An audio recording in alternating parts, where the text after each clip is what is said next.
Okay, everybody is tweeting about Lockheed. No, Trump's tweeting about uranium. Julian Assange is tweeting about uranium. Charles Ortel, I saw, just tweeted about uranium. John Cardillo's report about uranium. Great overview of this. And you'll see right here, I'm in a little bit further north in Bethesda. We were at Bethesda Naval Hospital a minute ago, right? We were at the Walter Reed Army Hospital, Naval Hospital there, as well as NIH, National Institute of Health. Let's see, who works there? Well, Andre Taggart's wife works there. Andre Taggart's wife works there. Tanae Taggart, I believe, works at Walter Reed Army Naval Hospital in Bethesda. And I think she's going to be coming into the story. We're going to get to learn one more Taggart. But that's getting ahead of the story. Right now, let's stay with the Russia story. And most everybody has reported this Russian named Mikarin. Mikarin, think of bickering. He's bickering about his bribes. He's bickering about bribes. He's Mikarin. He's the Russian. He's the Russian giving all the money, right? Well, he's the one giving money to a company here that I'm just happen to be standing right outside of. Now they're all just office buildings, so it's not that exciting, but you can see the address right there. And it's going to be called United States Enrichment Corp. I'm not making this up.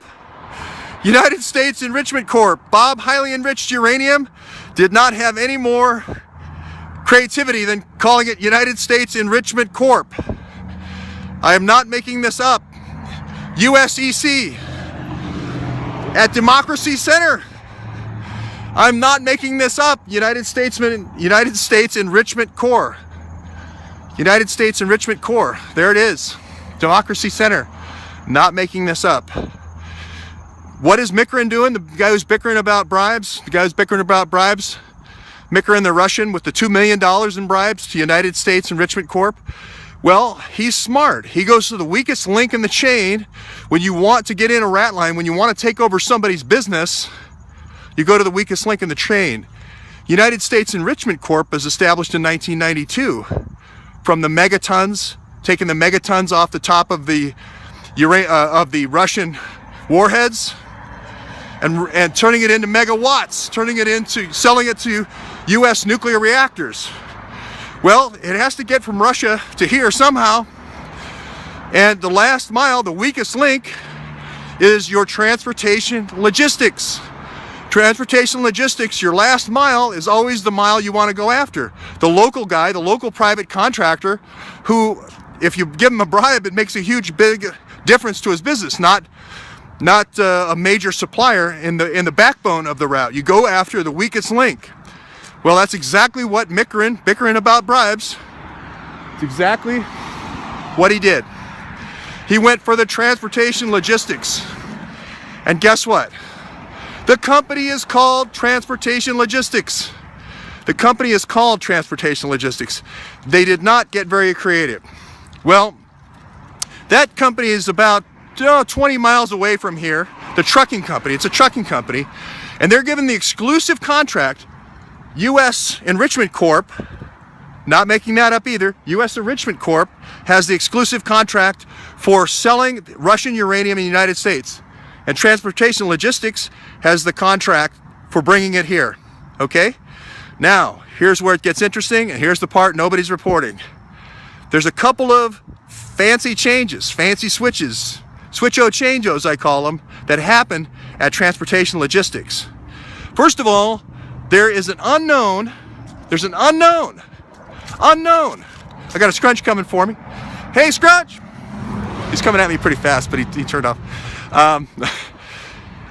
Transportation Logistics has a guy gets forced out.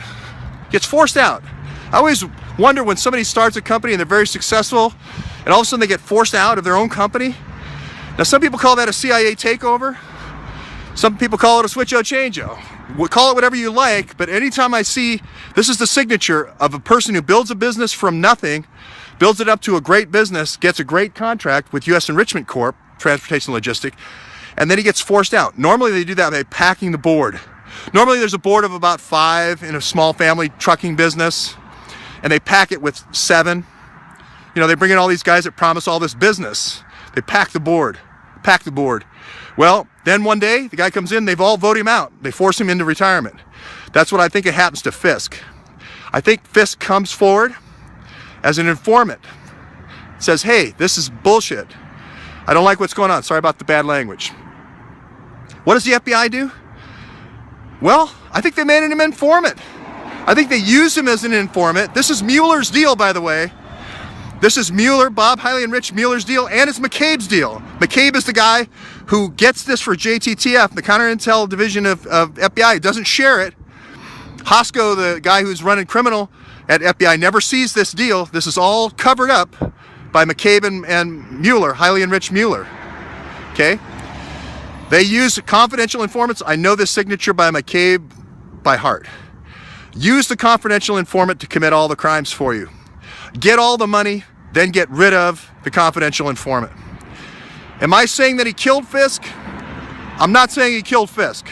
But Fisk dies about 2 years later after the forced retirement. They bring in a guy named Lambert, very young, 30 years old. Is he the CIA replacement? Taking over this critical company that has this critical last mile to this person with a monopoly in the U.S. uranium trade? Is that for a transition to bring in your guy, Condrey? I don't know, but Condrey takes over. A guy named Condrey takes over the business. I know it's complicated. I call it the Switcho Chango. Some people call it the CIA takeover, but it sure looks like that's what happened in this case. So when you hear the reporting on this, ask about Fisk. How did he get pushed out? Who was the confidential informant, Mr. McCabe? Who was the confidential informant, Mr. Mueller? Who was Lambert? Why was he involved in the deal? Why does a 30-year-old all of a sudden take over a company that's been built over 30 years of guys' hard work? Okay? And then where's Condrey come from? And then to top it all off, they charge Condrey. So they get everybody involved to do all the dirty work for them, get all the money, get the contracts, and then they stab them all in the back. That's what I think happened here, Mueller and McCabe.